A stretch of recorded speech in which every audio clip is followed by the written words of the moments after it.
जो कर्जे में डूबे हैं ना, बहुत कर्जा देना है गुरुजी, बहुत तकलीफ में जिंदगी चल रही है। हम बहुत जगह जाते हैं, प्रार्थना करते हैं, निवेदन करते हैं, बहुत जगह जाकर हम कहते हैं, प्रार्थना करते हैं, निवेदन करते हैं, रिटर्न बड़ा रहता है। हम बहुत जगह जाकर बोलते हैं, बहुत कर्जा है गुरुजी, बहुत कर्जा, बहुत कर्जा। हमने पहले भी कहा कर्जे का मतलब ही है कर कर के जा, उसी का नाम है पहले।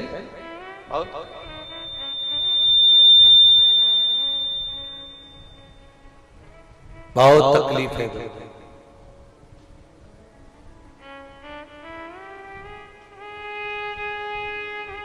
दूध के अंदर कुछ मात्रा में शक्कर मिलाकर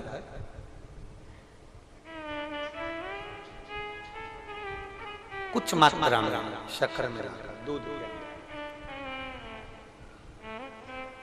एक बेलपत्र बाबा देवादिदेव महादेव को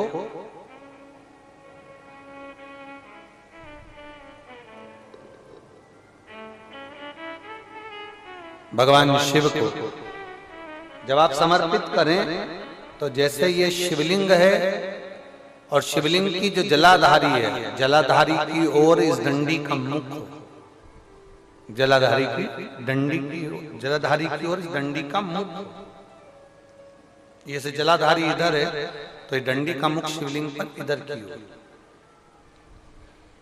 दूध में कुछ मात्रा में मिली हुई शक्कर, कुछ मात्रा।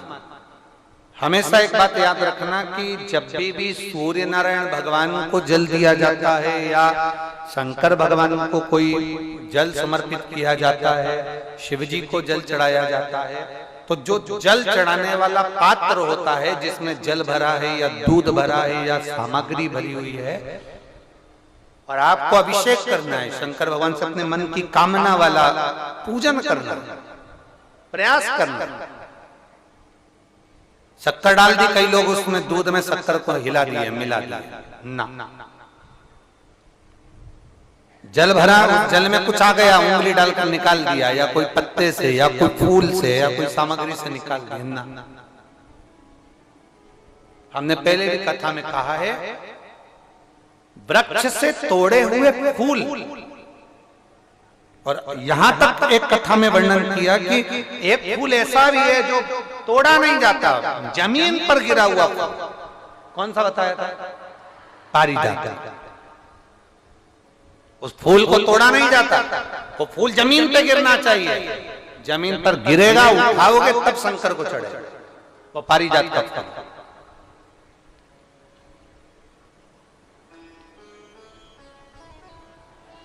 वो पारिजात का पुष्प,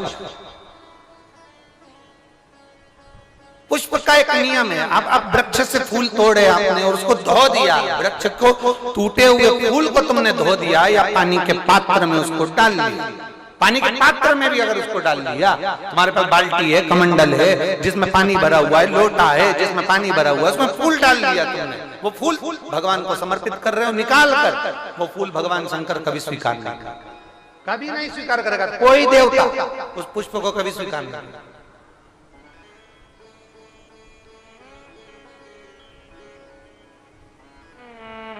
और मैंने तेरे ही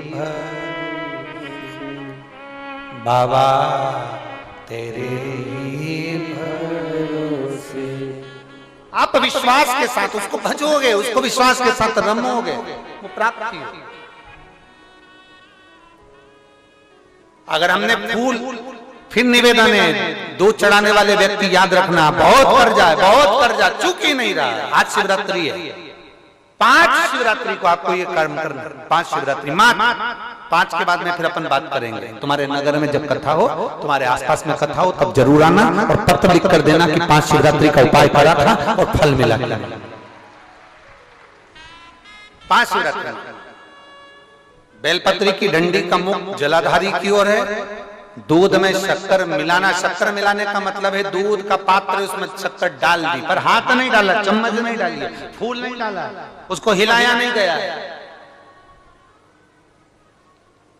यहां तक शास्त्र कहता है शंकर को चढ़ाने वाले जल का जो पात्र होता है, जिसमें जल भरा होता है, जल का जो पात्र होता है, शिव जी को जल चढ़ाने वाला, बहुत अब हम क्या वर्णन करें, बोलेंगे तो आप कहते हो गुरु जी आप तो ना जाने कहां के नियम लेकर आते हो, ना जाने कहां। कई लोगों की आदत होती है कि शिव जी को भी राम झारे से जल चढ़ाना।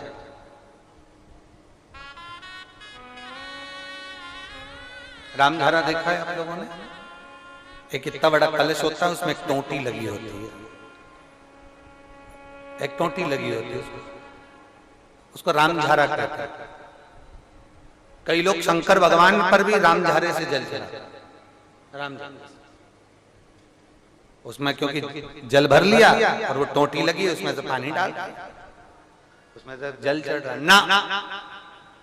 ये जिसने तुमको अकल दी है ना, शंकर भगवान को आप जाओ दूसरी जगह पर चढ़ सकता होगा, मेरे ठाकुर जी को, मेरे राम जी को, मेरे कृष्ण जी को, भवानी माँ को, सबको राम झारे से जल चढ़ा तो चल जाएगा, पर मेरे महादेव को जल राम झारे से नहीं चढ़ता। उसका कारण ये है, आप चढ़ाना है तो श्रृंगी से जल चढ़ा सकते हो,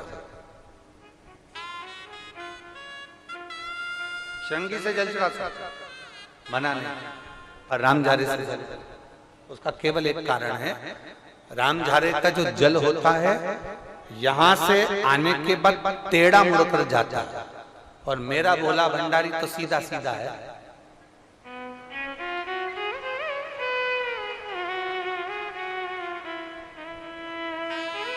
फिर वो भी बहुत घूम फिर के तेरे पास आता है, बहुत घूम फिर, सहजता में भगवान शिव को रिझाने का प्रयास, सहजता, सरलता में भगवान शंकर को मनाने का प्रयास।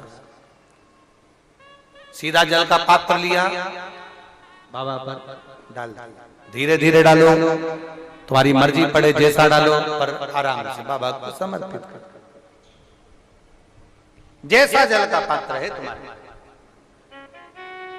अब कोई कहता गुरु जी भगवान शंकर को जल चढ़ाने के लिए चांदी का लोटा चाहिए, तांबे का लोटा चाहिए, स्टील का लोटा चाहिए, पीतल का लोटा चाहिए, कांसे का लोटा चाहिए, मट्टी का लोटा चाहिए, कौन सा लोटा चाहिए? शिव पुराण में ये कुछ भी नहीं लिखा। तुम्हारी श्रद्धा, तुम्हारा विश्वास। अभी इससे पहले वाली कथा में हमने कहा था, कई लोगों ने एक नियम बना लिया कि चांदी की बेलपत्र भगवान को चढ़ा। कहीं लिखा है? अगर किसी पुराण में लिखा हो कि चांदी की बेलपत्र चढ़ाना तो हमको जरूर बताना, सोने की बेलपत्र चढ़ाना तो हमको जरूर बताना कि शिव पुराण में एक जगह पर लिखा है कि चांदी की बेलपत्र चढ़ाओ, सोने की बेलपत्र चढ़ाओ। नहीं, शिव पुराण में लिखा है बेलपत्र समर्पित करो, न चांदी न सोना, मेरे भगवान के दिल में निवास करती है ये बेलपत्र के वृक्ष की बेलपत्र, जो शंकर को प्रिय है, जो शिव की प्रियता है, शंकर की आनंदता है जिस बेलपत्र।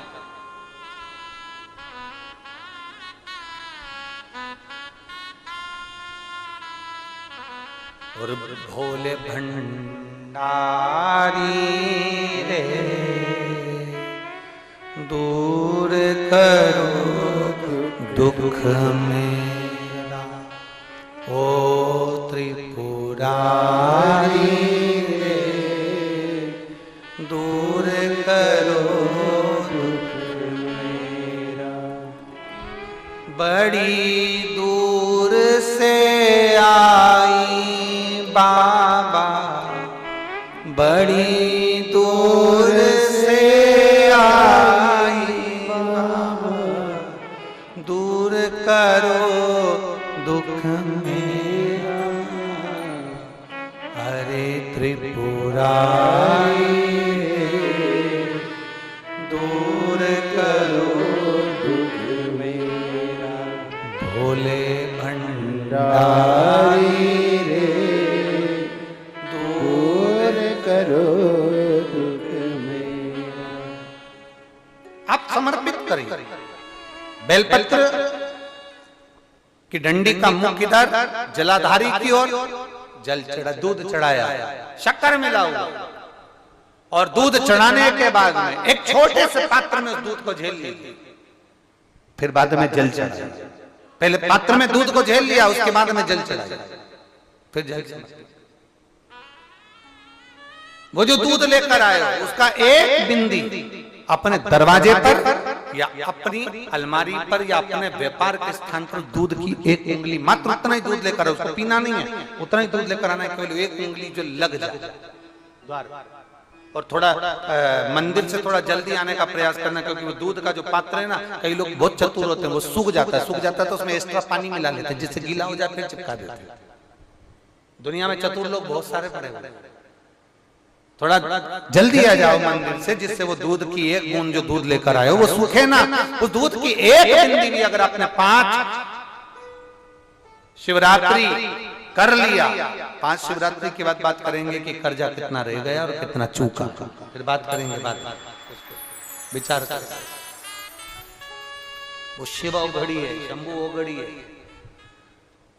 दूध में शक्कर मिलाकर चढ़ाने पर या गुड़ मिलाकर चढ़ाने पर या शंकर भगवान को जो अपन दूध में थोड़ी सी मिष्ठान डालकर जो दूध चढ़ाते हैं ना, उसका फल कितना होता है आप शिव महापुराण में उसको पढ़ सकते हैं, उसका स्मरण कर सकते हैं, उसका अध्ययन कर सकते हैं। कई माताएं कहती हैं हम भी पशुपति व्रत करें पर भगवान ने हमारी नहीं सुनी। कई माताएं कहती हैं हमने भगवान शंकर का पशुपति व्रत करा पर शिव जी ने सुना नहीं।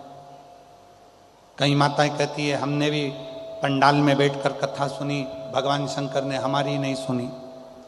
और हमारी पड़ोसन को हमने बताया कि शिव जी को ये चढ़ा दो, शंकर जी को ये चढ़ा दो, शंकर जी का पशुपति व्रत कर लो, शंकर जी की आराधना करो, शंकर जी की साधना कर लो, शंकर जी का, और उसने कर लिया, उसका हो गया, उसने किया और उसका हो जाता, और हमने करा हमारा हो ही नहीं। तो कभी कभी ऐसा होता है महाराज, कभी कभी ऐसा हो जाता है।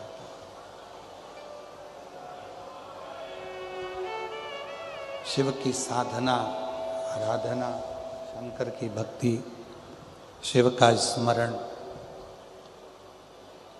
होते हैं कोई कई लोग कि पशुपति व्रत करा नहीं हुआ, मंदिर जाते जाते इतना समय हो गया नहीं हुआ, और कोई कोई ऐसे होते हैं जिनको आपने कहा और वो मंदिर जाना चालू करे और उनका काम हो गया। कारण क्या है? जिसको तुमने बताया उसने तुम्हारे वचन पर विश्वास किया। तुमने पशुपति व्रत करा पर तुम्हारा विश्वास दृढ़ नहीं हो पाया।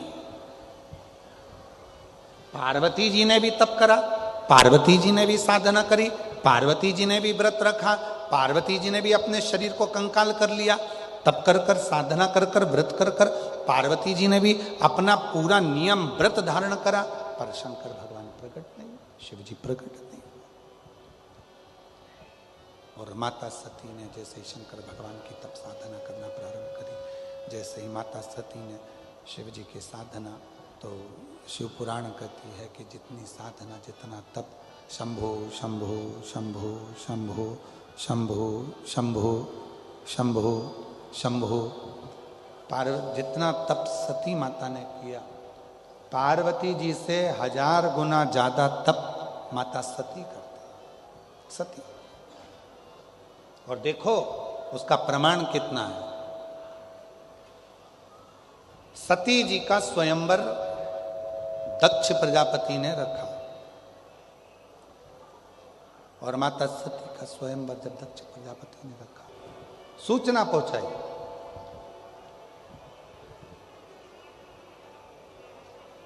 सती माता के पास में सती जी के उस स्वरूप का आनंद कर कर सारे नगर में सब दूर सूचना दी गई, सब जगह, और सूचना दी कि सती का स्वयंवर है, सती का स्वयंवर। सारे देवता माता सती के स्वयंवर में आए। शिव जी को सती माता के स्वयंवर में आने का निमंत्रण नहीं दिया गया। भगवान देवाधिदेव महादेव को सती जी के स्वयंवर में आने का निमंत्रण नहीं मिला, और उल्टा दक्ष प्रजापति को मालूम था कि सती जी शिव जी की साधना करती हैं, शिव जी की आराधना करती हैं, भगवान शंकर की अविरल भक्ति को धारण करती हैं, शिव का भजन करती हैं। चाहते तो दक्ष प्रजापति सती जी का विवाह शिव जी से कर देते, शंकर जी से कर देते। एक पत्थर की मूर्ति भगवान शंकर की बनाई और पाषाण की मूर्ति बनाकर, पत्थर की मूर्ति बनाकर दरवाजे पर द्वारपाल बनाकर शिव जी को खड़ा कर दिया।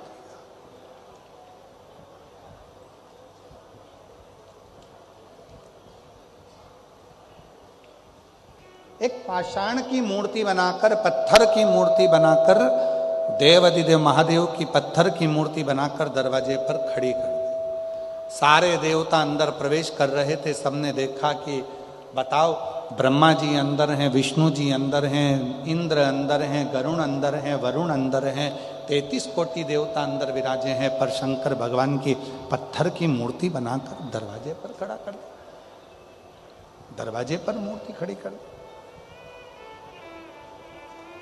तब सती मैया का भक्ति शिव जी के प्रति कितनी थी, सती माता का विश्वास शिव जी के प्रति कितना था, सती माता का भरोसा शंकर जी के प्रति कितना था। सती माता जयमाला लेकर आई, ब्रह्मदेव के सामने से निकल कर गई, विष्णु जी के सामने से निकल कर गई, इंद्र गरुण वरुण के सामने से निकल कर गई। इतने में सती माता के पास में जो उनकी सहेली चल रही थी, सखी, उसने कहा, सती, तू जिसको प्रेम करती है, तू जिसको स्नेह करती है, तू जिसका भजती है, तू जिसका भजन करती है, उन देवाधिदेव महादेव को तो इस स्वयंवर में बुलाया भी नहीं है।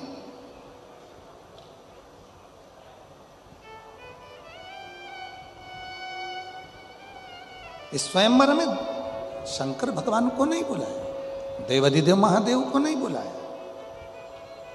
बल्कि देवाधिदेव महादेव की एक पत्थर की मूर्ति बनाकर दरवाजे पर खड़ी कर दी। इतना तो माता सती ने सुना था, पूरी सभा भरी पड़ी हुई थी, सती का विश्वास कितना पक्का था। सती माता ने सुना कि मैं जिसको वरना चाहती हूं उसको दरवाजे पर द्वारपाल बनाकर खड़ा कर दिया। वो दरवाजे पर द्वारपाल बनकर खड़ा हुआ। जिसको मैं वरना चाहती हूँ, जिसको मैं अपना बनाना चाहती हूँ, जिसको मैं प्रेम करती हूँ, वो दरवाजे पर द्वारपाल बनकर खड़ा हुआ। सती माता ने वो जयमाला को लिया और सती माता ने जयमाला को लेकर, माता सती उस जयमाला को लेकर दौड़कर घर के दरवाजे से बाहर निकली और जो भगवान शंकर की पत्थर की मूर्ति बनाकर अपमानित करने के लिए द्वार के पास में रखा था दक्ष प्रजापति ने, सती माता ने उसी मूर्ति के गले में जयमाला पहना दी और शिव जी उसमें से प्रकट हुए। शिव जी उसमें से प्रकट हो गए, भगवान शंकर उसमें से प्रकट हो गए, भगवान देवाधिदेव महादेव उसमें से प्रकट हो गए। जरा विचार करिए, पार्वती मैया ने इतना तप करा, पार्वती माता ने इतनी साधना करी, पार्वती माता ने इतना तप करा, तो भी भगवान शंकर पाषाण में से प्रकट नहीं हो पाए। उनसे 1000 गुना ज्यादा तप, साधना, व्रत सती माता ने किया था। इसलिए एक माला पहनाते से ही भगवान शंकर भगवान की ये तप साधना करने वाली सती माता कोई साधारण नहीं है, साधारण। होते हैं कई लोग कहते हैं कि महाराज हमने करा और हमको फायदा नहीं मिला, तो हो सकता है तुम्हारा विश्वास प्रबल ना हो। पूछना चाहते हैं, उत्तर देंगे आप लोग? जिस माँ का एक लड़का हो, एक ही बहू हो, 2 लड़के हो, 2 ही बहू हो, 3 लड़के हो, 3 ही बहू हो, कोई बेटी ही नहीं है, केवल लड़के ही हैं, 2 लड़का ही है। अब तुम अपनी माँ को अगर अच्छी साड़ी भी दे दोगे, माँ को अगर तुम बहुत सारा जेवर भी दे दोगे, तो माँ उसको क्या मोहल्ले में बांटेगी क्या? तुमने अगर वो माँ को दिया है तो एक ना एक दिन माँ उस जेवर को वापिस इसी घर में, परिवार में हीरा जवाहरात सोने की थाली, चांदी की थाली, चांदी का गिलास, लोटा, बर्तन, तुमने जो माँ को दिया वो माँ तुम्हारे लिए छोड़कर जाएगी, लेकर नहीं जाएगी। हो सकता है कि तुम्हारे यहाँ अगर ऐसा मेथड हो कि ऊपर लेकर चले जाते हो तो बात दूसरी, पर कोई नहीं, सब छोड़, कुछ नहीं दिया। धरा का धरा पर धरा की धरा ही रह गया, सब है। तो कोई ये सोचे कि भगवान शंकर को हम जल देते हैं, शिव जी को हम 1 लोटा जल रोज चढ़ाने जाते हैं, शंकर भगवान को हम रोज 1 लोटा जल चढ़ाने जाते हैं। याद रखना, माँ को अंगूठी दिलाई, माँ जाने से पहले तुमको देकर जाएगी। अगर प्राण छूट भी गए तो अंगूठी के भले 2 लड़के हैं तो 2 हिस्से हो जाएंगे, चेन छोड़ के गई तो 2 हिस्से हो जाएंगे, कपड़े छोड़कर गई कपड़े के हिस्से हो जाएंगे, प्रॉपर्टी छोड़कर गई प्रॉपर्टी के हिस्से हो जाएंगे, फैक्ट्री छोड़कर गई फैक्ट्री के हिस्से हो जाएंगे। पर यह मत सोचना कि हम मम्मी को इतना दे रहे हैं, पापा को इतना दे रहे हैं, माँ को इतना दे रहे हैं। तुम देकर जा रहे हो, तुम अगर दे भी रहे हो तो वो माँ बाप किसी को नहीं देंगे, तुम्हारे लिए ही छोड़ेंगे। उसी तरह शंकर भगवान को आप 1 लोटा जल दे रहे हो, चढ़ा रहे हो, तो ये मत सोचना कि हम शंकर जी को जल दे रहे हैं। 1 लोटा जल सारी समस्या का हल। वो 1 लोटा जल एक ना एक दिन तेरे दुख की घड़ी में मेरा शंकर भगवान लौटा कर रहेगा और तुम्हें दुख से मिटा कर रहेगा, दुख से वो दुख तुम्हारा समाप्त कर कर। तो तुम ये अकड़ में मत रहना कि तुम शिव जी को जल चढ़ा रहे हो, तुम इस भाव में मत रहना कि मैं शंकर जी के मंदिर में पोछा लगा रही हूं, शंकर जी के मंदिर में झाड़ू लगा रही हूं, शंकर जी के मंदिर में सेवा करो, सेवा करो, झाड़ू करो, पोछा।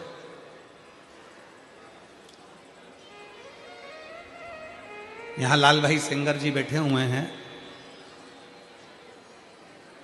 ये कल हमारे वो संत बाबा बता रहे थे कि हमारे उधर गौशाला में इनकी ओर से कई साल भर कहीं ना कुछ व्यवस्थाएं चलती रहती है। फिर हमें सूचना मिली कल परसों में कि कई बुजुर्ग बेधव्य माताओं का भी रख रखाव, चिकित्सा और अन्य व्यवस्था हमारे लाल जी भाई करते हैं। सिंगर जी, मैं आपको धन्यवाद देता हूँ लाल भाई सिंगर जी, आपको साधुता देते हैं। ये आपका समर्पण होना चाहिए, समर्पण का भाव ऐसा ही होना चाहिए। समर्पण का सुख यही होता है। जैसे उस दिन हमने छोटू भाई की बात कही थी कि वो एक बुजुर्ग माता ने कह दिया कि मैं बाहर खड़ी थी और मेरे को छोटू भाई ने कह दिया तू मेरा नाम लेकर जा, बोल देना छोटू भाई, वो निकाल देंगे। तो छोटू भाई खुद हाथ पकड़कर उस बुजुर्ग 75 साल की बूढ़ी माँ को हाथ पकड़कर लाकर बिठा दे। ये समर्पण का भाव, इसी को प्रेम कहा, इसी को वात्सल्यता कहा, शिव भक्ति। इसलिए कभी कभी मांगने का मन हो जाता है शिव से, तो शंकर से मांग सकते। शमी की पत्ती देखी है आप लोगों ने? जम के तो बोले जरा, देखिए। मंदार पुष्प भी देखा हुआ है। अब शमी की जो पत्ती होती है, उस शमी की पत्ती को भगवान देवादिदेव महादेव पर चढ़ाने का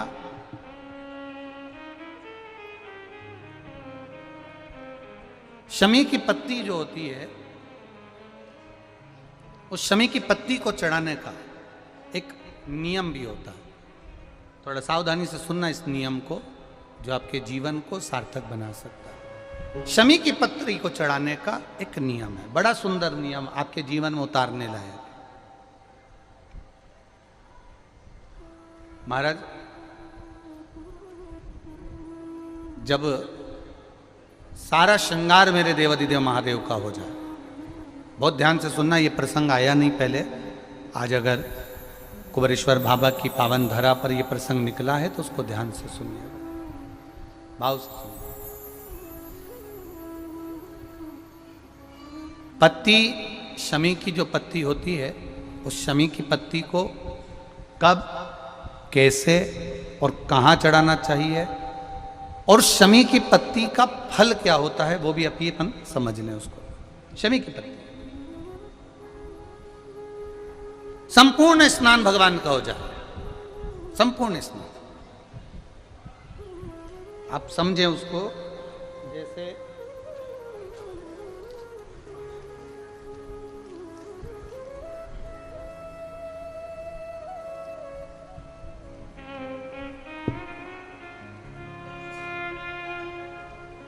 ये शिवलिंग है, जलाधारी,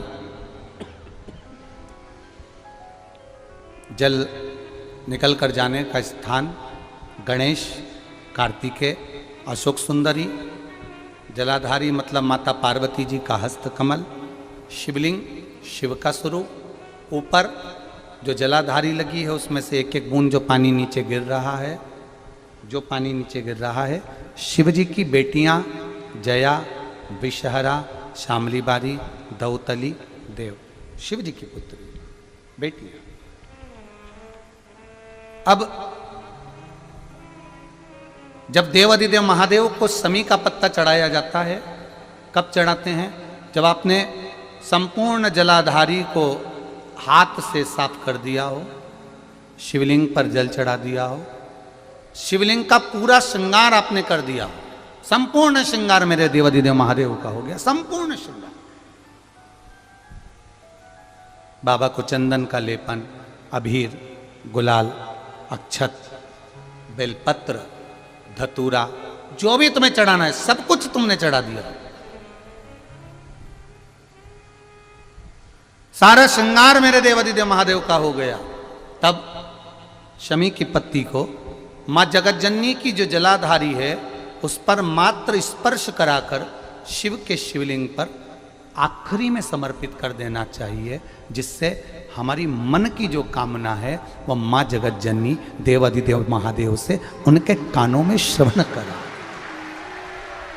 शिव की कृपा से यदि तुम्हारे घर में बेटी आ जाए, बेटी चाहे बहू के रूप में हो, चाहे तुम्हारे घर में बेटी के रूप में हो, बेटी बेटी होती है, इसका आदर करोगे तो तुम्हारे घर में कभी वैभव की, संपदा की, सत्ता की कमी नहीं हो सकती। आदर करो।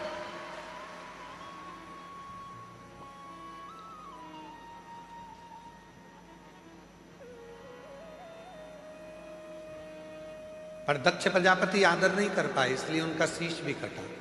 दक्ष प्रजापति आदर नहीं कर पाए, इसलिए उनका घर भी संपूर्ण नष्ट हो गया। आदर करते तो सुख था।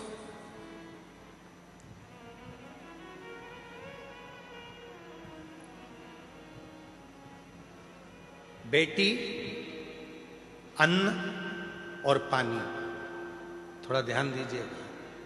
क्या क्या चीज है, जम के बोलो। पहले नंबर पर बेटी, दूसरे नंबर पर अन्न जिसको हम पाते हैं, तीसरे नंबर पर पानी जिसको हम पीते हैं। इन तीन का आदर हमेशा होना चाहिए। आजकल बड़ी बड़ी पार्टियों में पानी की बोतल रख दी जाती है, लोग पानी पीते हैं, आधी बोतल पानी पिया और फेंक दिया, आधी बोतल पानी पिया और फेंका।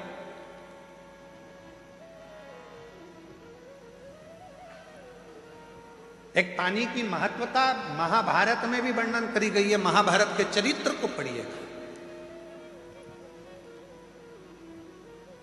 अभिमन्यु के प्राण छूट रहे हैं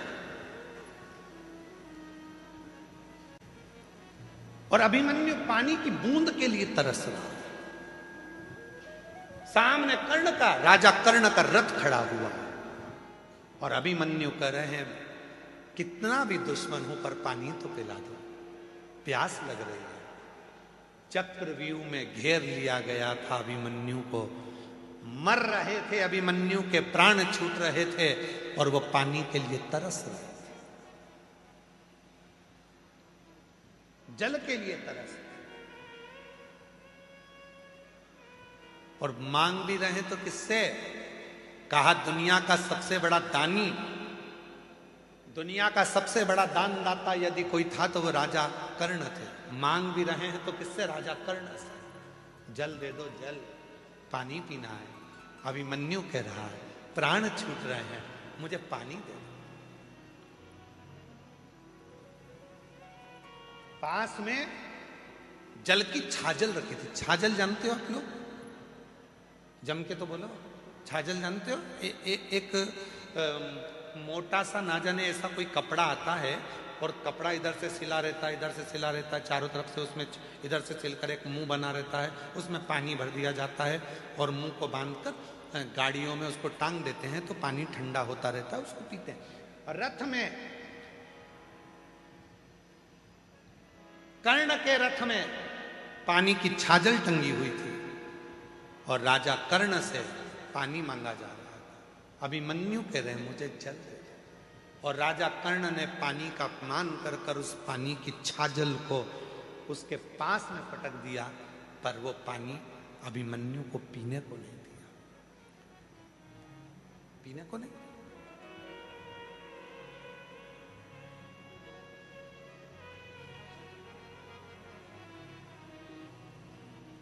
जल का अपमान किया।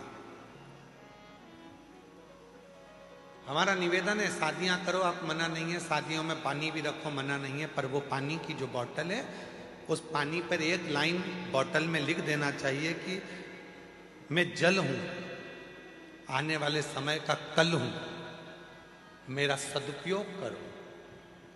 बोतल में पानी बच जाए तो जेब में रख लो, बाद में पीना। इस जल का तुम सम्मान करोगे तो आने वाला कल तुम्हारा सम्मान करो। मैं जल हूं, आने वाला कल हूं, इसका आदर तुम करोगे तो तुम्हारा भी आदर होगा, वरना समय बड़ा गलत आएगा। एक एक बूंद जल के लिए मनुष्य तरस जाए, एक एक बूंद जल के लिए मनुष्य तरस जाए। जी जियो।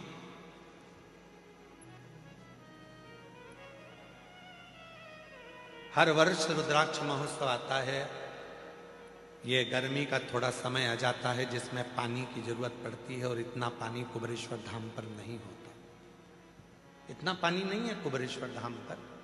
वो तो कोई कोई ना जाने भोले बाबा किसको भेज देते हैं और पानी की व्यवस्था करवा देते हैं। रुद्राक्ष महोत्सव चालू होने से पहले, पिछले रुद्राक्षोत्सव के पहले भी एक बहन आई थी और एक बोर कराकर चली गई थी, उससे पानी चलता रहा, पूरा रुद्राक्षोत्सव बाबा ने झेल लिया। इस वर्ष भी इंदौर से, शायद वो कथा में आई हों तो मुझे मालूम नहीं, इंदौर से एक बहन और एक मेरे जीजा आए थे। 2 दिन तक यहाँ रुके और उन्होंने देखा कि पानी की बहुत ज़रूरत है, तो उन्होंने कहा कि हमको बोर लगवाना है। हमने कहा सब दूर दिखवाया, पानी तो कहीं है नहीं। तो वो कहने लगी हमने अभी कंकर शंकर की पूजन करी है, हमारा कंकर हम जहाँ रख देंगे और वहीं पर हम बोर करवा देंगे, बाबा की मर्जी होगी तो दे देगा, नहीं मर्जी होगी तो नहीं। और अगर वो आए हों इस कथा में तो खड़े हो सकते हैं, इंदौर के थे और उन्होंने पीछे जाकर एक बोर करवाया और बाबा की कृपा से उसमें पानी आया, जो बाबा की कृपा से आज आप सब लोग पी रहे हो। ये शिव की कृपा है, शिव की कृपा। छोटी छोटी पानी की बोतल रहती है, शादी में मिल जाती है। हमारा निवेदन है, शादी वालों को भी कहना चाहिए कि आप लिफाफा देते हो मना नहीं, आप देते हो मना नहीं, पर यदि भोजन कर रहे हो, पानी बच गया है, वो पानी की बोतल अपने साथ जेब में रख के ले जाओ तो गाड़ी में पी लेना, पर पानी का सम्मान, जल का सम्मान। जल है तो कल है। और आप लोगों से भी निवेदन है, 7 दिन तक अपने पिता के घर में रह रहे हो, कोई नल चालू है, कोई पानी ढुल रहा है, तो आप प्रयास कर कर उसको बंद करना, जल का सदुपयोग करना, जिससे आपको भी जल का सदुपयोग करना आएगा। तो आने वाले समय में जो भी शुभ भक्त यहाँ पहुंचेगा तो वो भी जल का सम्मान करेगा, जल का सम्मान। अभिमन्यु कह रहा है मुझे जल दे दो। राजा कर्ण ने पानी की छाजल को उठाकर जमीन पर फेंक दिया और वो जल पानी का गिर गया, पर अभिमन्यु को जल पीने को नहीं दिया, जल पीने को नहीं दिया। और पूरी महाभारत उठाकर देखिए, राजा कर्ण को मारने वाला कोई नहीं था, राजा कर्ण के प्राण लेने वाला कोई नहीं था। राजा कर्ण जैसे शूरवीर का भी अगर अंत हुआ है तो जल से हुआ है। जो जल राजा कर्ण ने अभिमन्यु को नहीं पिलाया, पानी जमीन पर गिर गया। युद्ध चल रहा था दूसरे दिन का और राजा कर्ण रथ लेकर भाग रहा था युद्ध करने के लिए, और उसका रथ का पहिया जहां छाजल गिरी थी, पानी गिरा था, वहां कीचड़ हो गया था, उसमें पहिया फंस गया और कर्ण का पहिया नहीं निकला। आखिरी में राजा कर्ण के प्राण छूट गए, मर गए। वही जल, घर की बेटी, जल और अन्न, अन्न भी उस परमात्मा की कृपा से मिला है, उसका अपमान ना किया जाए।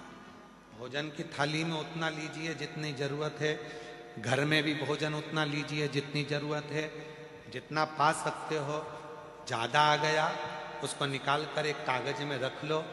घर से जब गाड़ी पे निकलो, कोई भूखा मिले, तुम्हारी बची हुई 2 रोटी उस भूखे को देकर जाना, जो पेट भर कर खाएगा तो दुआ भी देगा तुमको, दुआ भी।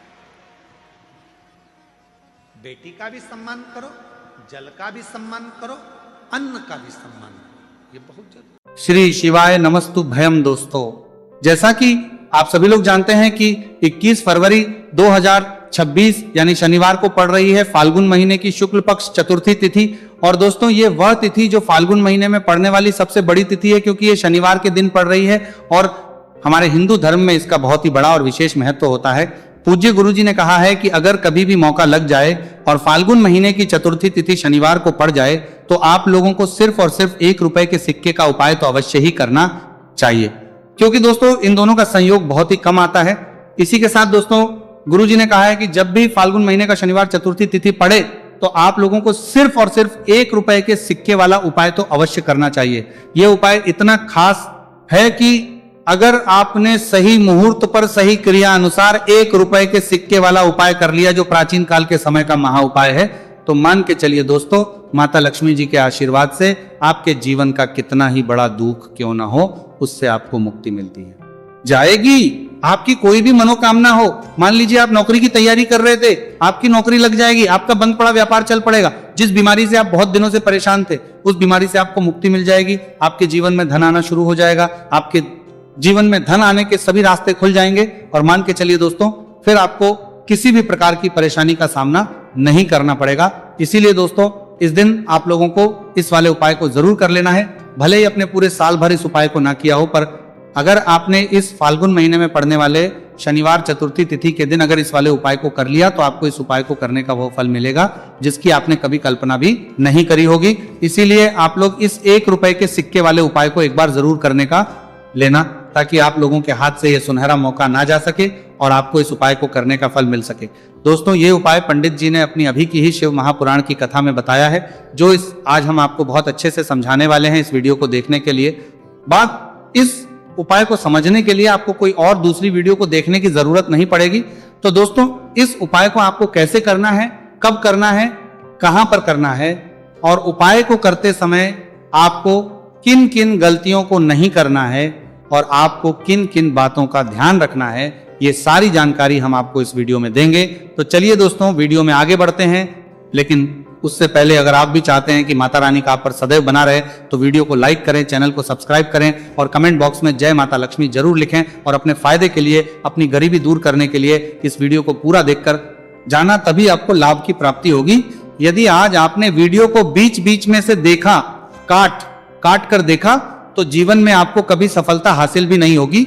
देखिए भक्तों, ये दिन इतना खास होता है, इतना महत्वपूर्ण होता है। देखा गया है कभी कभी बड़े बड़े त्योहार और पाठ अनुष्ठान से जो मनोकामना पूर्ण नहीं होती है, वह 21 फरवरी शनिवार चतुर्थी तिथि के दिन मात्र एक छोटे से उपाय को करने से ही आपकी सारी मनोकामना पूर्ण हो जाती है। और बहुत सारे लोगों ने इस उपाय को किया भी है और उनको इस उपाय को करने का फल भी जरूर मिला है। अगर आप लोग भी इस उपाय को 21 फरवरी शनिवार चतुर्थी तिथि के दिन करना चाहते हैं, तो आप इस उपाय को पहले अच्छे से समझ लेना, सुन लेना, उसके बाद करना। आपको इस उपाय का फल जरूर मिलेगा। और इस उपाय को करने से आपके चाहे किसी भी तरह की परेशानी, दुख और समस्या क्यों ना चल रही हो, आपको उसका कारण भी नहीं पता है कि गुरुजी ये समस्या मेरे जीवन में किस कारण से चल रही है, तो उसका कुछ भी कारण हो सकता है। जैसे पितृदोष हो सकता है, गरीबी दोष हो सकता है, शनि दोष हो सकता है, या फिर किसी भी तरह का मंगल दोष भी हो सकता है, और भी बहुत तरह के दोष होते हैं, कुछ भी हो सकता है, पर आपको इस उपाय को करने के लिए अपने दोष को पता लगाने की भी जरूरत नहीं है। बस आपको 21 फरवरी फाल्गुन महीने में पड़ने वाले शनिवार चतुर्थी तिथि के दिन इस 1 रुपए के सिक्के वाला उपाय को आप लोगों को कर लेना है, और इस उपाय को घर में ही करना है। तो दोस्तों अब हम समझते हैं इस वाले उपाय को हमें करना किस समय है। तो सबसे पहली बात दोस्तों हम समझते हैं कि ये 1 रुपए के सिक्के वाला जो उपाय है, ये उपाय करना किसको है। तो देखिए यहां पर सीधी सी बात है कि ये 1 रुपए के सिक्के वाला उपाय जो उपाय है, ये उपाय किस लिए किया जा रहा है। सीधी सी बात है, ये उपाय मनोकामना को पूर्ण करने के लिए किया जा रहा है, या फिर आपके जीवन में जो गरीबी, दुख और परेशानियां हैं उनको दूर करने की किया जा रहा है, या आपका कोई बड़ा काम है जो कि कई वर्षों से नहीं हो पा रहा है, आप उसके लिए इस उपाय को कर सकते हो। तो सीधी सी बात यह है कि आप अपनी किसी भी तरह की मनोकामना के लिए इस 1 रुपए के सिक्के वाले उपाय को कर सकते हो। तो यह उपाय वह व्यक्ति कर सकता है जिस व्यक्ति को अपनी किसी भी तरह की मनोकामना भगवान शिव जी और शनिदेव महाराज से पूर्ण करवानी हो।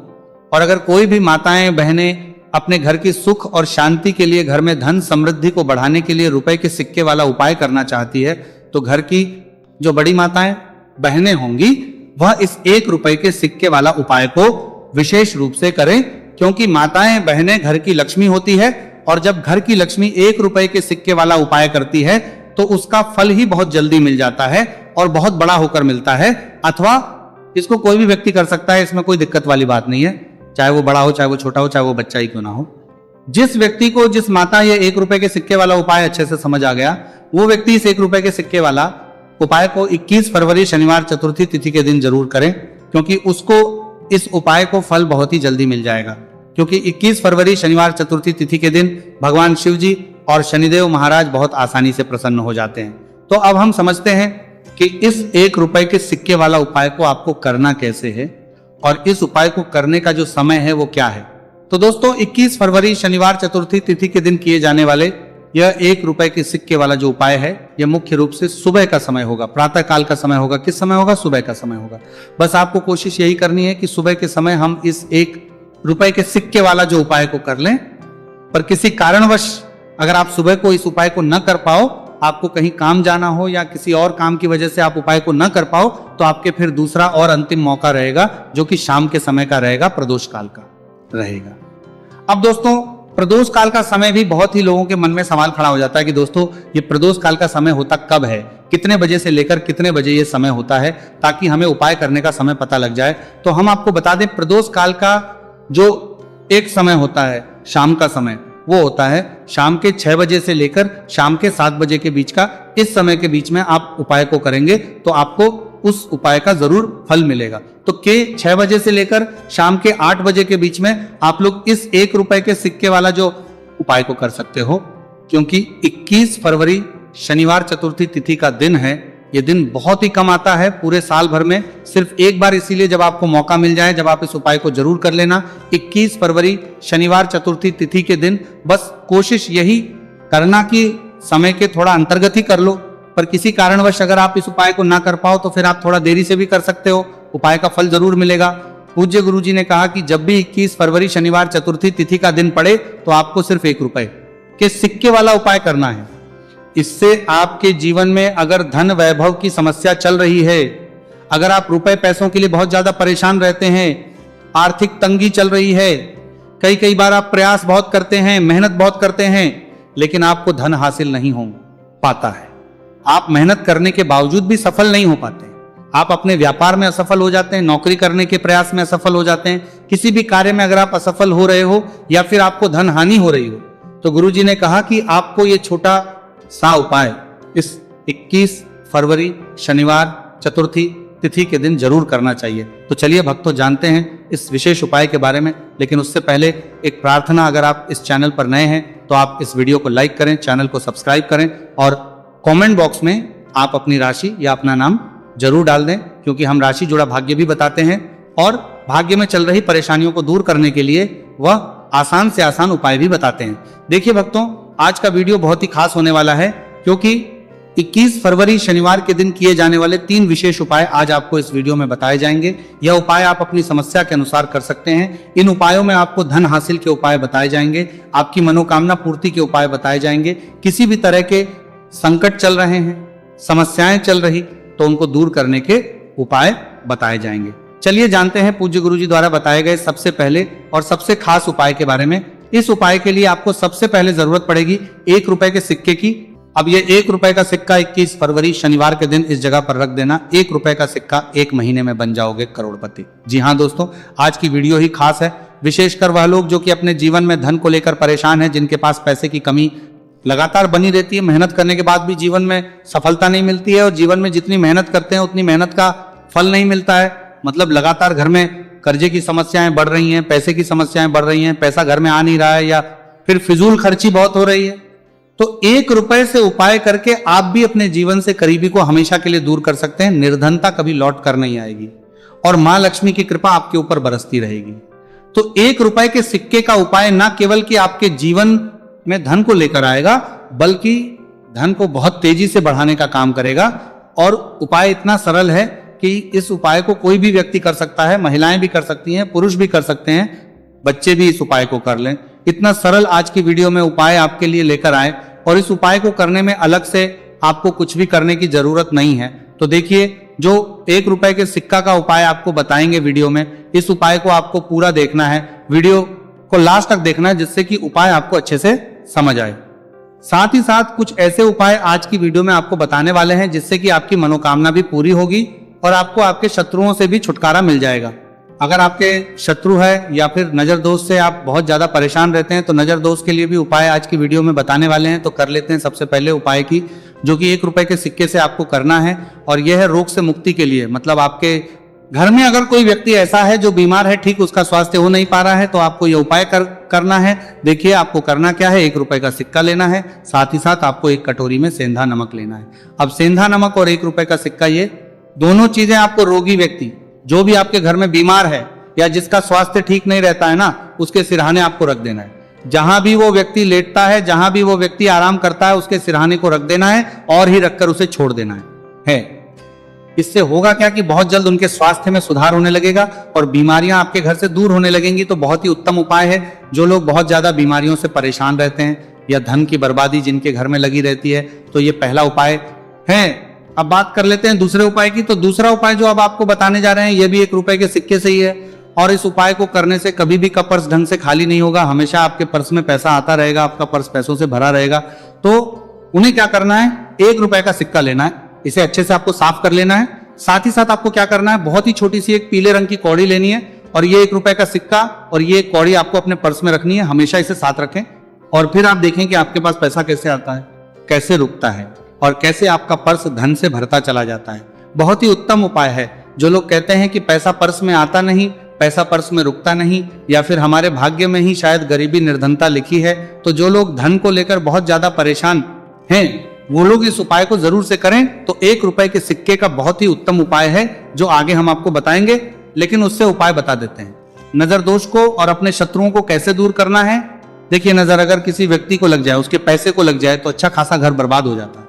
वहीं अगर आपके घर में कोई शत्रु आपको परेशान कर रहा है, आपके गुप्त शत्रु भी हो सकते हैं, जिनके बारे में आपको कुछ पता भी नहीं है, ऐसे लोगों से हमेशा बचकर रहने की जरूरत होती है, क्योंकि ये हमारे जीवन में हमें असफलता मिले, धन ना मिले ना, इसके लिए बहुत प्रयास करते हैं। मतलब जीवन में हम हमेशा रहे, ये पूरा प्रयास करते हैं। अब देखिए, अपने शत्रुओं से छुटकारा पाना है, तो बहुत ही उत्तम सा उपाय आज की वीडियो में आपको बता रहे हैं। ये उपाय आप कर लीजिए, नजर दोष भी दूर होगी और शत्रु जो, उनसे भी छुटकारा मिल जाएगा। आपको क्या करना है कि 4 फूल वाली लौंग लेनी है और 4 फूल वाली लौंग 1 कपूर के साथ आपको अपने घर में किसी भी जगह पर जला देना है। किस दिन इस उपाय को करेंगे? इस उपाय को आप 21 फरवरी शनिवार के दिन कर सकते हैं। शनिवार के दिन कर लेते हैं तो बहुत उत्तम है। वैसे तो इस उपाय को किसी भी दिन कर सकते हैं, लेकिन 21 फरवरी शनिवार का दिन बहुत ही उत्तम होता है इस उपाय को करने के लिए। जब इस उपाय को आप करेंगे, आपको संकट मोचन हनुमान जी का ध्यान करना है और संकट मोचन हनुमान जी से कहना है कि मेरे जितने भी शत्रु है उनसे आप मुझे छुटकारा कर देना। और 4 लौंग और 1 कपूर आपको जलाना है। बाद में जो लौंग और कपूर होगी, जब वो जल जाएगी, उसे किसी भी पौधे में आपको डाल देना। देखिए, इस उपाय को आप करेंगे, चाहे तो नजर दोष आपके घर में है, चाहे तो कोई शत्रु ने कुछ करा रखा है, आपके घर में कोई नेगेटिव एनर्जी है, कोई बुरी शक्ति है, हर तरह की ऐसी शक्तियां दूर होती है, नजर दोष दूर होती है। वास्तु दोष घर से दूर होता है और आपके पैसे को नजर लगी है तो वो भी दूर हो जाएगी, आपको नजर लगी है वो भी दूर हो जाएगी। बहुत ही उत्तम उपाय है लौंग और कपूर का, क्योंकि लौंग विशेषकर शत्रुओं से छुटकारा पाने के लिए, दोष को करने के लिए बहुत उत्तम होती है। तो लौंग का बहुत ही रामबाण उपाय है। आप सभी को ये उपाय जरूर करना चाहिए जिनके जीवन में शत्रुओं ने उन्हें परेशान कर रखा है या फिर नजर दोष बहुत ज्यादा लगती है। तो चलिए अब बात कर लेते हैं कौन सा उपाय है जो 1 रुपए के सिक्के से आपको करना है और कैसे इस उपाय को करने से आप भी अपने जीवन में महाधनी महाकरोड़पति बन सकते हैं और धन से जुड़ी समस्याओं को हमेशा के लिए दूर कर सकते हैं। तो देखिए, आपको 1 रुपए का सिक्का लेना है और थोड़े से लेने हैं यहाँ पर आपको अक्षत यानी कि चावल जो टूटा हुआ ना हो। कितने चावल लेंगे आप? 108 दाने ले सकते हैं। उसके अंदर आपको क्या करना है? 1 रुपए का सिक्का साफ करके रखना है। साबुन या सर्फ से आप उसे साफ कर लें और फिर ही आपको उस चावल में वो 1 रुपए का सिक्का रखना है। अब आपको ये अपने घर के मंदिर में रख देना है। माता लक्ष्मी के सामने एक देसी घी का दीपक, लंबी बाती आपको लगाना है। माँ लक्ष्मी का मंत्र आपको 11 बार बोलना है। मंत्र कौन सा है? ओम महालक्ष्मी नमः। यह मंत्र कितनी बार बोलना है? 11 या फिर 7 बार बोलना है। दीपक जलाने के बाद, इतना करने के बाद आपको श्री हरि विष्णु का भी एक मंत्र बोलना है 11 बार। ओम नमो भगवते वासुदेवाय। अब आपको माँ लक्ष्मी श्री हरि विष्णु से कहना है कि आप मेरे घर में आइए और हमेशा मेरे ही घर में रहिए।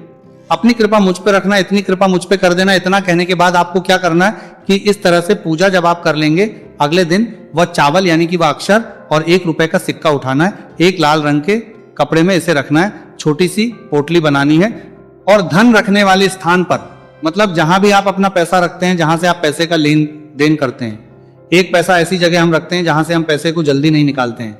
एक पैसा हम अपने घर में ऐसी जगह पर रखते हैं जहां से हम उस पैसे को हर दिन प्रतिदिन निकालते रहते हैं और फिर हैं जहां से हम पैसे को खर्च करते हैं। बस उसी स्थान आपको उस पोटली को रख देना है और इसको ऐसे ही आप रखे रहने देंगे।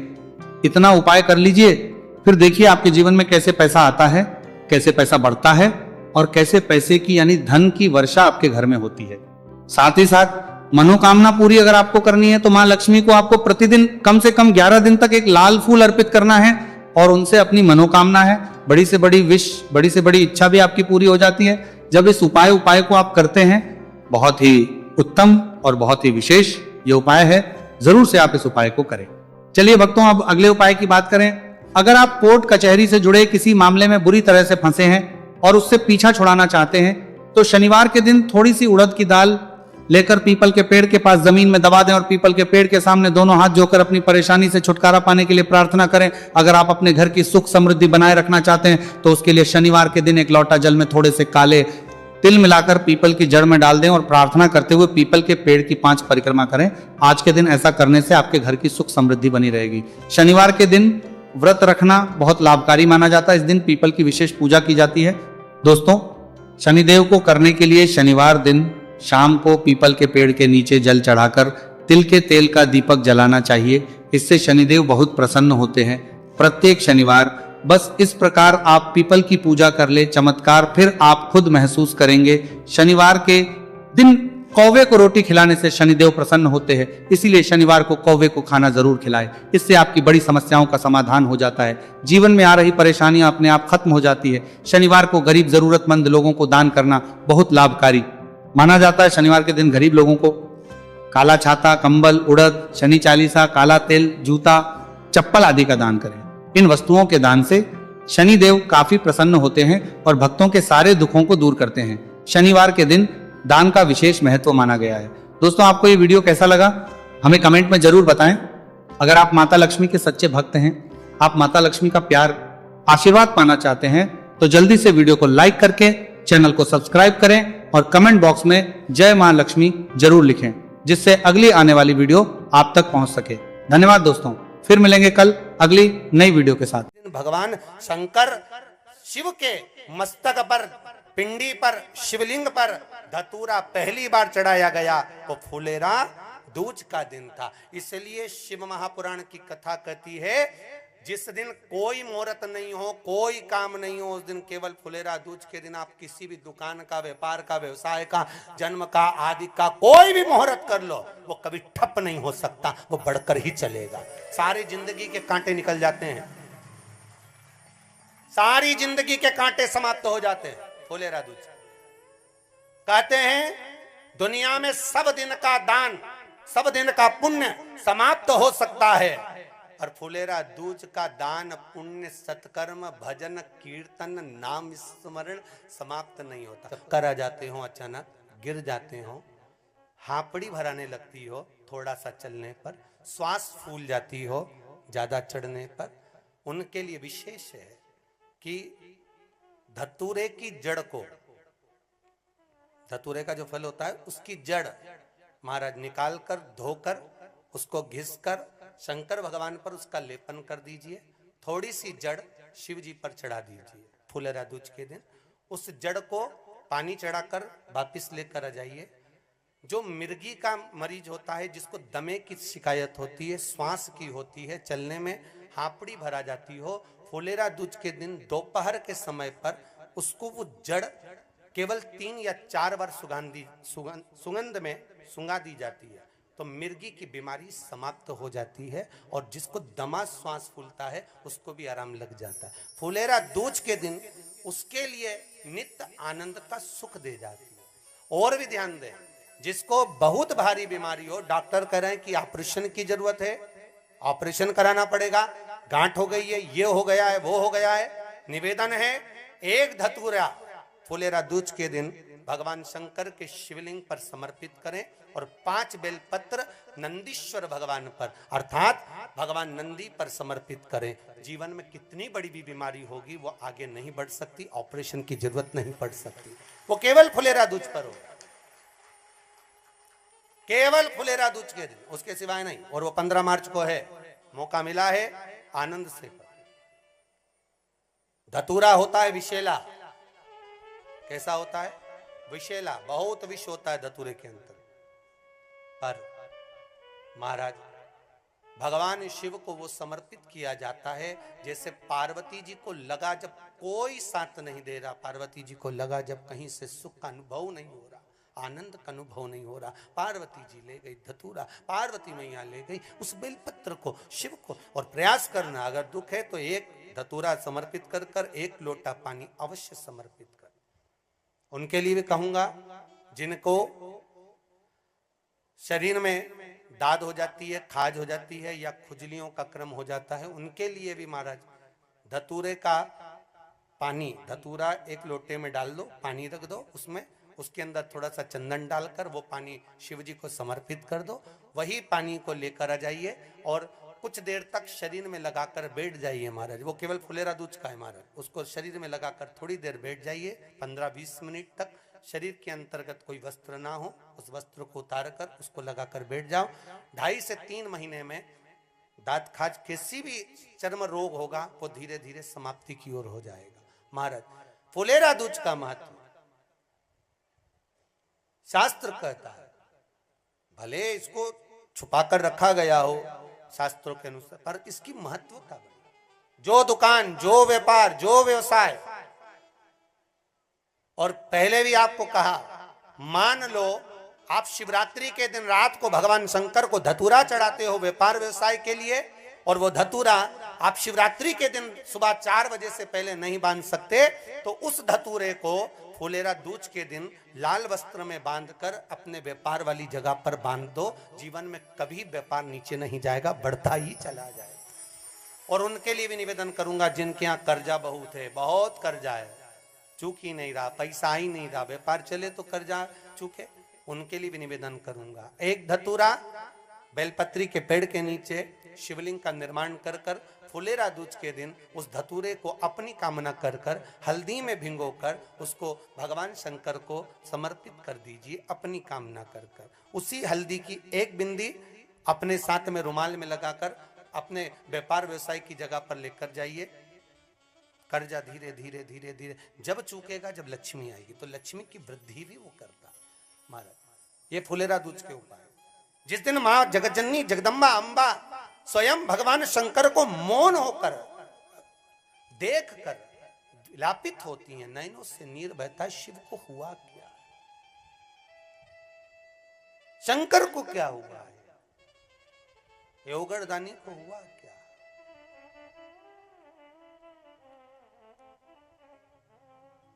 नयन जलता मैं तो बैठी थी गंगा किनारे, मैं तो बैठी थी गंगा किनारे,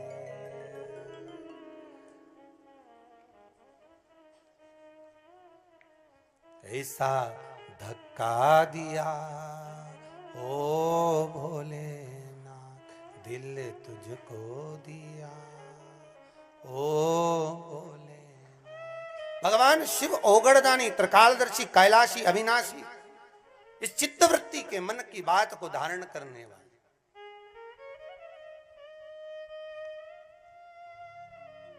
जिन लड़का और लड़की का विवाह नहीं हो रहा है, महाराज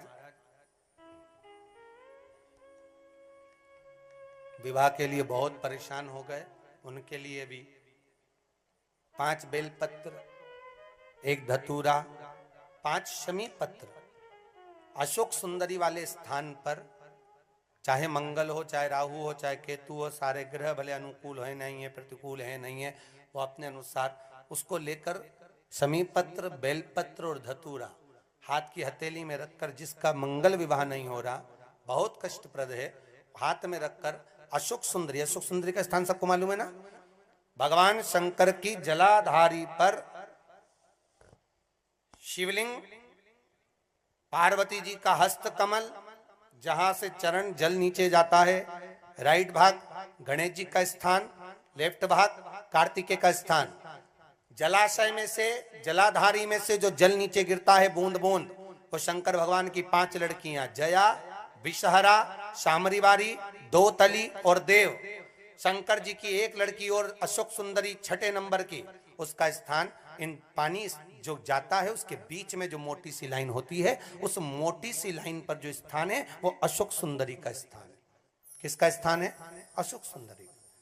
शंकर भगवान का संपूर्ण परिवार, जलाधारी माता पार्वती जी का हस्तकमल, चरण, राइट में गणेश जी, लेफ्ट में कार्तिकेय जी, बीच में अशोक सुंदरी, और ऊपर से जो 1-1 बूंद पानी गिरा रहा है वो है शंकर भगवान की 5 लड़कियां, जया, विषहरा, शामरीवारी, दोतली और देव, शिव की 5। तो जिनका विवाह नहीं हो रहा, अशोक सुंदरी वाली जगह पर हाथ में लेकर वो धतूरे के साथ शमी पत्र, बेलपत्र समर्पित करें और बाबा से निवेदन करें, बाबा आपकी कामना पूर्ण, फुलेरा दूज करें। अशोक सुंदरी पर जो धतूरा चढ़ता है, वैसे तो अशोक सुंदरी पर धतूरा बहुत कम चढ़ता है, केवल एक फुलेरा दूज का दिन ही ऐसा होता है जिस दिन अशोक सुंदरी वाली जगह पर धतूरा चढ़ता है। अशोक सुंदरी वाली जगह कभी कभी कुछ अच्छा होना होता है तो भगवान उसको अच्छा करने का प्रयास करता है, और कोई तकलीफ आती है तो भगवान उसको टालने का प्रयास करता है। एक पत्र है, उस पत्र में एक गुरुजी मेरा नाम राजेश श्री सुधीर सिंधे, मैं गांव कामठी, तहसील जिला वर्धा, महाराष्ट्र की रहने वाली हूँ। कहीं बैठी हो तो हाथ हिला सकती हैं, और आप ही हैं, आ जाओ। बेलपत्र इस धरा का क्या गुणगान करूं मैं, इस भूमि का। मेरी बेटी 20 वर्ष की है। बेटी आई है क्या साथ में? मेरी बेटी 20 वर्ष की है, उसका नाम आर्या सिंधे है। उसकी छाती में एक गठान हो गई। डॉक्टर ने कहा उसका ऑपरेशन करना पड़ेगा, जांच के लिए जाएगी, और ऐसा लगता है कि वो गठान ठीक नहीं। बहुत टूट गई मेरी बेटी, हम लोग भी बहुत टूट गए। जिस बेटी को छोटे से बड़ा करा और डॉक्टर कह रहा है कि ये गठान ठीक नहीं है और ऑपरेशन होकर जांच होना है, और ये गठान कोई गलत है। गुरुदेव, वो गठान बढ़ती चली जा रही थी, डॉक्टर ऑपरेशन का कह रहे थे। हमारी पड़ोसन ने हमसे कहा कि वो सियोर वाला बाबा कथा कहता है, कुबरेश्वर धाम पर रुद्राक्ष महोत्सव जब होता है तो वहां रुद्राक्ष को सिद्ध कर कर वो रुद्राक्ष पूरे साल वितरण होता है, तुम जाओ वहां से एक रुद्राक्ष ले आओ। हम सीहोर आ गए, यहां से रुद्राक्ष लेकर गए, उसे तांबे के लोटे में गलाकर बेटी को देते रहे और रुद्राक्ष उसके गले में पहना दिया। बाबा जी, मैं बाबा की महिमा का क्या गुणगान करूं। ऑपरेशन की तारीख निकली, जाना था, डॉक्टर के कहे अनुसार पहुंचना था। 3 दिन पहले जब जाने का समय आया तो 3 दिन पहले जो रुद्राक्ष उसके गले में डाला था वही रुद्राक्ष उसकी छाती से लगा और छाती से लगकर जो गठान थी वो मवाद उसमें से निकलने लगा, फूट गई। मवाद निकला, गठान फूट गई। डॉक्टर के पास लेकर गए, पहले तो हमने उसको रुई से पोंछा बहुत देर तक, फिर आखिरी में हम उसको डॉक्टर के पास लेकर गए तो डॉक्टर ने जब जांच करी, जांच कर कर बताया कि अब ना गठान है और ना कोई बड़ी बीमारी है, बेटी ठीक हो गई, बेटी ठीक हो गई। मेरी 20 साल की बेटी का जीवन मेरे कुबरेश्वर बाबा ने बना दिया, उसने जिंदगी संवार दी। 2 रिश्ते हैं, अंदर का परिश्रम, 2 रिश्ते हैं।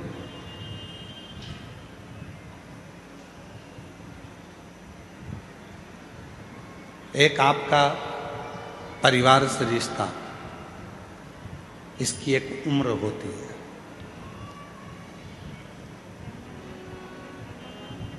परिवार का जो रिश्ता है इसकी एक उम्र है। जन्म लिया, रिश्ते बन गए, माँ बाप, बहन भाई, बुआ फूफा, मामा मामी, मौसा मौसी, काका काकी, ताऊ ताई, नाना नानी, ये सारे रिश्ते बन गए। ये सब रिश्ते, इनकी उम्र है। ये रिश्ते कब तक रहेंगे? जब तक आप जिंदा हैं, फिर ये रिश्ते समाप्त।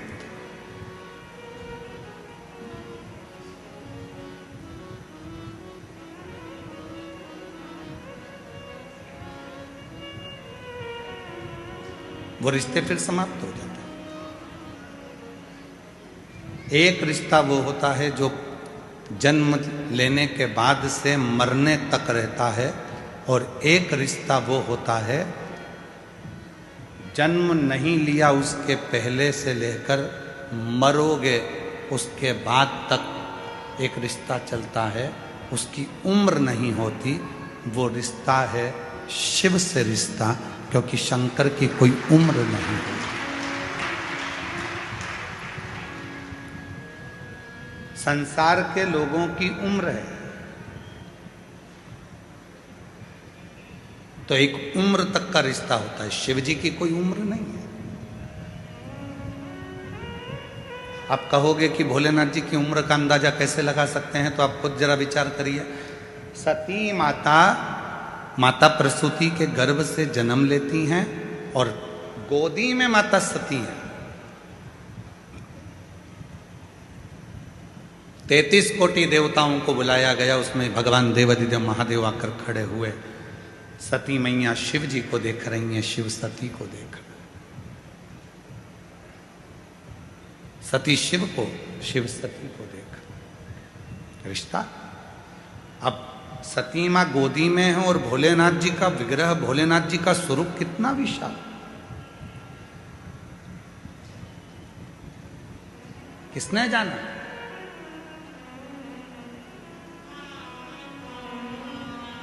महाराज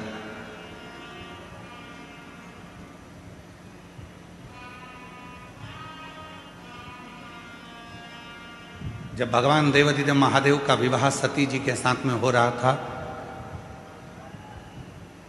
तो सती जी से प्रसूति माता ने कहा था, जरा एक बार शिव जी से उम्र तो पूछ ले सती, जिससे तू विवाह करने जा रही है। एक बार उम्र तो पूछ कि शंकर जी की उम्र कितनी है। सती मैया ने शिव जी के सामने हाथ जोड़कर कहा कि आपकी उम्र कितनी है। शिव जी कहते हैं, सती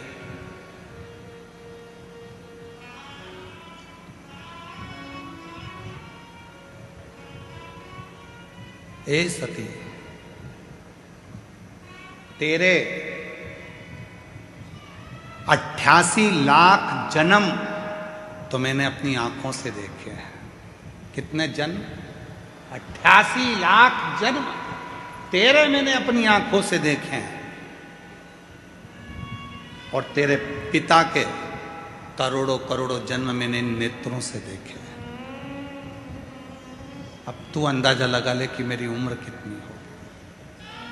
और दक्ष प्रजापति के पिता को भी लेकर आओ, और उनके करोड़ों जन्म मैंने देखे हैं। और दक्ष प्रजापति के पिता दादाजी को भी लेकर आओ, उनके करोड़ों जन्म मैंने देखे हैं।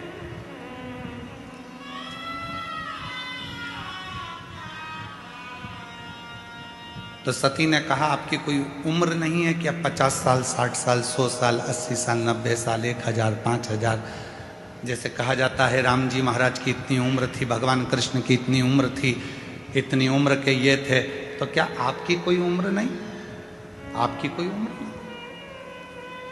सती, यदि मेरी उम्र होती तो मैं केवल संसार के लोगों से संसार के बीच में रहकर ही रिश्ते रखता।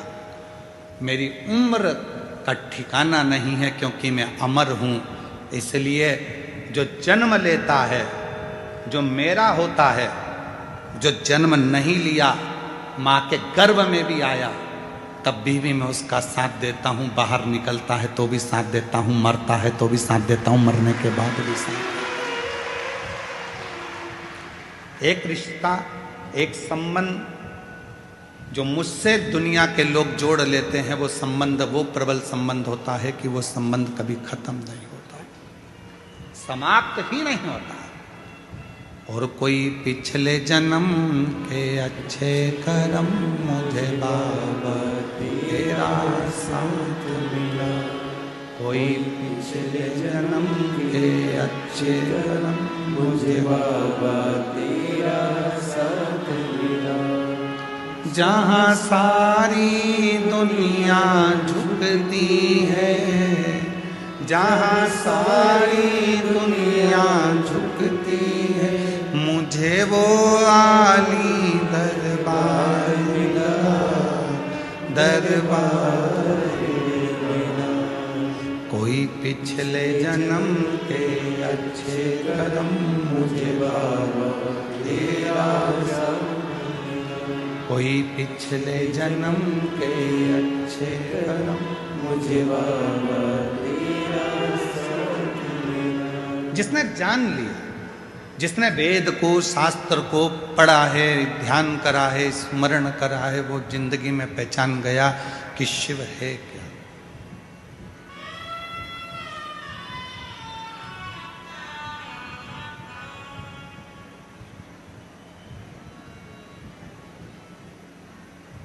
महाराज जी, लोग पूछते हैं, आप रुद्राक्ष का उपाय बताते हो, दुर्वा का उपाय बताते हो, बेलपत्र का उपाय बताते हो, गेहूं के दाने का उपाय बताते हो, चावल के दाने का उपाय बताते हो, मूंग के दाने का उपाय बताते हो, काली तिल का उपाय बताते हो, काली मिर्च का उपाय बताते हो। क्या ये सब हमारे पुराणों में, शास्त्रों में है? महाराज जी, मैं निवेदन करूंगा,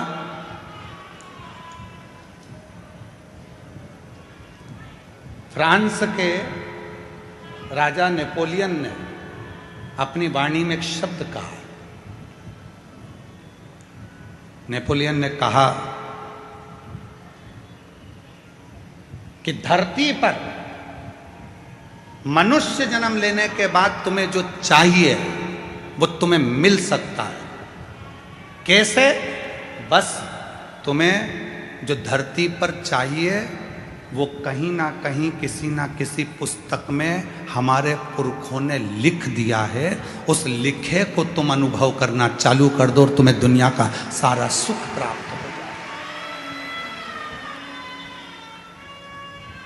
कौन मार्ग बताए? भटका हुआ व्यक्ति शिव का नाम लेकर सतमार्ग पर चल सकता है।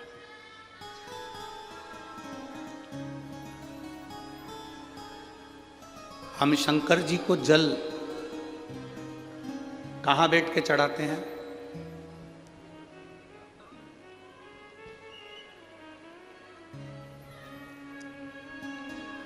बोलो बोलो, जन्म के बोलो जरा। वैसे तो जो शिवलिंग होता है उस शिवलिंग के आसपास कहीं पर भी बैठ जाओ जहां से जल बहता है, बस उस स्थान को छोड़कर। पर विशेष जल चढ़ाने का स्थान कहां से बताया गया? उत्तर की ओर मुख कर हमें दक्षिण में बैठना है, उत्तर में मुख करना है। उत्तर की ओर भगवान शंकर की जलाधारी, जलाधारी से मतलब है जो शिव जी का चढ़ा हुआ पानी जो बहता है वो उत्तर की ओर जाता है।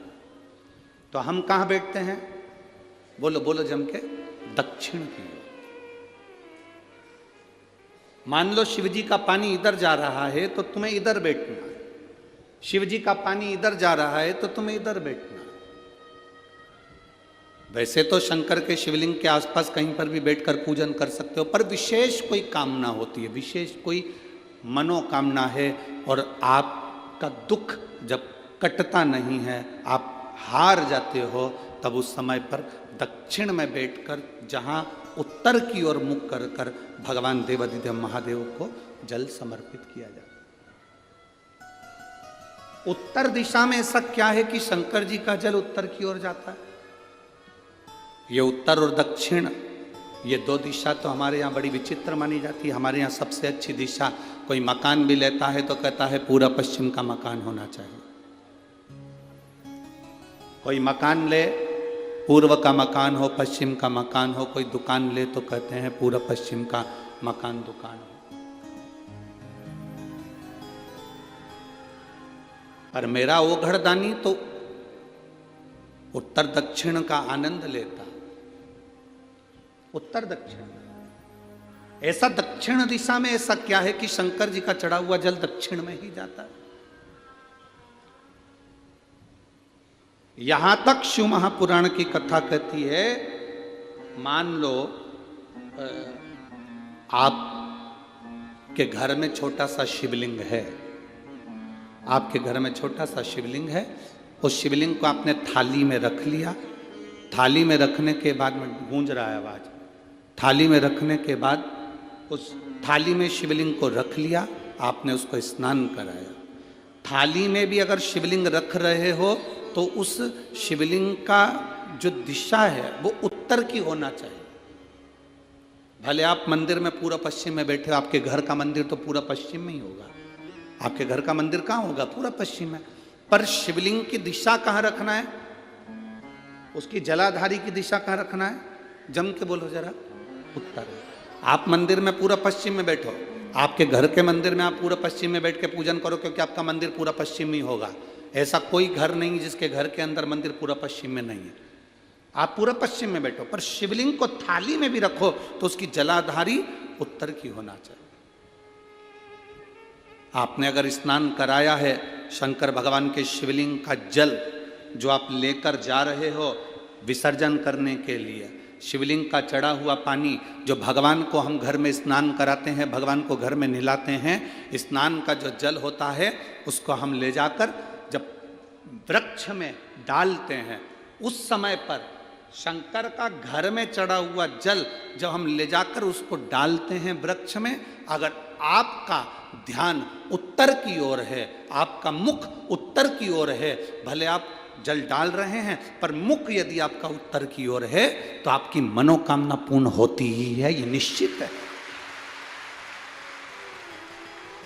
शिव जी का चढ़ा हुआ जल भले हमने अपने घर में स्नान कराया, भले हमने अपने घर में नहलाया, शिवलिंग को अपने घर में स्नान कराया, पर उसका जो जल नहलाने के बाद सब भगवान जब नहा लिए, अपने शिव जी को नहला लिया, वो जल रखा है, पूजन अर्चना सब हो गई, बाद में आप पूजन पे से उठे, उस जल को लेकर गए, आपने जो विसर्जन किया, उस जल को आपने पेड़ पौधे में डाला, वो जल उत्तर, भले आपका वृक्ष कहीं पर भी हो, पर आपका मुख उत्तर का है, और आप उस जल को, शंकर के चढ़े हुए जल को आप पेड़ पौधे में डाल रहे हैं, मतलब आपकी राहें खुल जाएगी और मंजिल तक आप पहुंचोगे जरूर। ये निश्चित,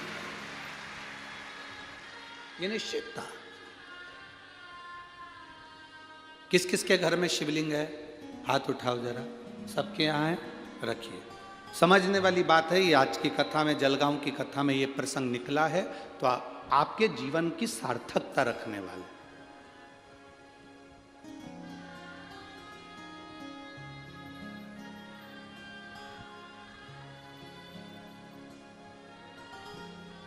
केवल एक दिशा की मूलता रखकर भी हम सुख पा सकते हैं। दिशा की मूलता का वर्णन आता है, पशुपति व्रत का वर्णन आता है। 5 व्रत सोमवार के होते हैं पशुपति नाथ को। पशुपति व्रत करने वाली माताओं से, मेरे भाइयों से, बेटियों से, बहनों से निवेदन है, केवल 5 सोमवार के व्रत होते हैं। बीच में यदि रजोधर्म आ गया, बीच में कहीं जाना पड़ गया, बीच में कोई कार्य आ गया, तो उस व्रत को छोड़ देना चाहिए, अगला व्रत कर लेना चाहिए। पर गिनती में 5 ही व्रत आएंगे। एक मंदिर में ही जाकर व्रत होते हैं, मंदिर भी बदलता नहीं। प्रसाद मीठे का घर में बनाओ, पूजा की थाली लेकर मंदिर में सुबह जाओ, वही थाली को लेकर आकर ढक कर रख दो, शाम को वही पूजा की थाली लेकर जाओ, 6 दिए मंदिर में लेकर जाओ, मीठे का प्रसाद लेकर जाओ। प्रसाद के 3 हिस्से करने के लिए कागज या प्लेट, जो भी आपके यहाँ हो, दोना आदि, वो लेकर जाओ। मंदिर में जाकर पूजन करो, शाम के समय पर 6 दिए नीचे रख दो, प्रसाद के 3 हिस्से कर दो, भगवान की पूजन कर दो। दिए मंदिर में 6 रखो, जलाओ 5 दिए को जलाकर प्रार्थना कर कर, विनय कर कर पूजन करो। प्रसाद के 3 हिस्से हो गए। पूजन करने के बाद में प्रसाद का एक हिस्सा अपनी थाली में वापिस रख लो। जो दिया नहीं जलाया है 6 नंबर का, उसको थाली में वापिस रख लो और बाबा को प्रार्थना कर कर कहो कि आज मेरा पहला पशुपति व्रत है। बाबा को निवेदन करो, विनय करो, विनती करो, फिर वापिस इसी तरह से 6 नंबर का जो दिया लेकर आप घर आए, घर के दरवाजे में प्रवेश करने से पहले राइट हैंड सीधे हाथ की ओर बैठ जाओ, घर की ओर मुख कर कर वो 6 नंबर का दिया जला दो, प्रज्वलित कर दो, बाबा को अपने मन का भाव कह दो, घर में प्रवेश करो। भोजन करने से पहले जो प्रसाद का एक हिस्सा लेकर आए हो उसको पहले खाओ, उसको पाने के बाद फिर भोजन करो। अपने प्रसाद के हिस्से में से किसी को भी हिस्सा नहीं देना। इसी तरह से 5 व्रत पूर्ण करना है। 5वां व्रत पूर्ण करें और 5वां व्रत के दिन श्रीफल या 108 चावल के दाने या फूल की पंखड़ी या बेल पत्र कुछ भी बाबा को समर्पित करें, भेंट समर्पित करें, बाबा को निवेदन करें। जैसी पूजन करते आए हो वैसी ही करें और बाबा से निवेदन करें। वही 6 दिया दरवाजे पर लगाएं। बाबा पशुपतिनाथ आपके उस व्रत को स्वीकार जरूर करें, स्वीकारें।